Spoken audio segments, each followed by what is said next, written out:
What's going on? We back, Goodfellas Sports TV. Y'all know what the business is. Congratulations to Mighty Mo Hooker defending his junior welterweight WBO title yesterday, or today on ESPN. If he was on the East Coast, it was on midnight from Oklahoma City. And, you know, the homie Hassan brought up a really, really good point. I believe it was him. He brought up a good point saying that Maurice Hooker got to be up there for Fighter of the Year. I definitely agree. Maurice Hooker went on the road twice, won his world title over there in the UK. Okay, he's at a prominent division, which Americans care about, 140-pound division. He was forced to go try to hand over his WBO belt back over to Top Rank, call it what Bob orders belt, and he went over there and got a knockout in spectacular fashion. You know, and he got 2 wins this year, but they 2 big wins. One in the UK over Turbo Flanagan, and one over Alex Cesados. Both were undefeated fighters with over 25 fights in their career. And when you go on the road, you're a road warrior. And you rarely see a lot of American fighters go abroad to get their title. Errol Spence did it. Maurice Hooker did it. Two Dallas, Texas natives did it. And I remember Andre Durrell tried it. Timothy Bradley did it versus Junior Witter. And you got to put him up there. You got to put him up there. He had perhaps one of the fights of the year as well. You add that to the fight of the year. You add that to, you know, maybe one of the, what was a TKO. I don't know, you know, you put a TKO as a knockout of the year. And you could put him up there with Alexander Usyk. You could put him up there. I think it's Usyk and Hooker. It might be some guys that I'm forgetting.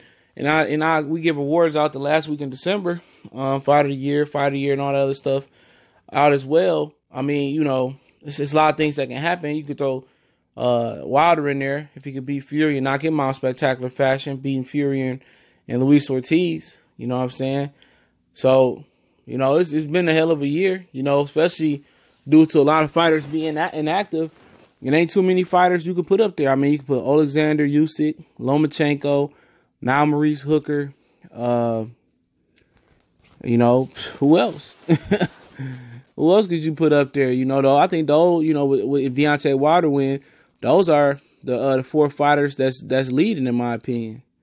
You know, easily. I mean, Jared Hurd, he only fought, you know, once this year. If he was able to capitalize and beat a Charlo, you could put him right up there this year, but they ain't happen. And I wouldn't have a problem giving Fighter of the Year to Maurice Hooker. You know, most people going to tell you they don't care about cruiserweight. Why you ain't at heavyweight? You know, that's what they're going to tell you. You know, who was Marco Huck? Who was Murat Gazier? Who was Tony Bellew? Who did Tony Bellew beat? That's what they're going to say. You know what I'm saying? Lomachenko had a good fight with Lomachenko. I mean, good fight with Linares. People go down and say Pedraza got beat up by Tank.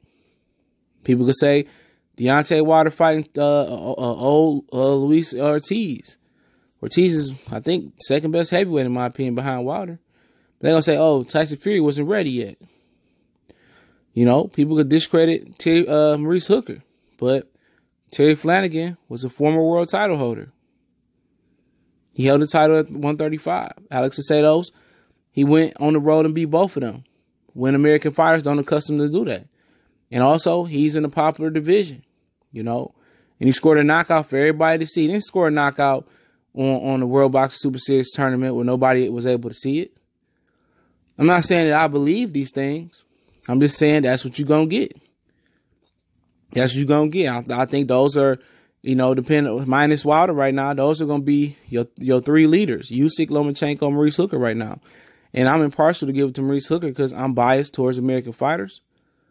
And, you know, I like his story. But, you know, right now, my favorite going into last night was Alexander Usyk.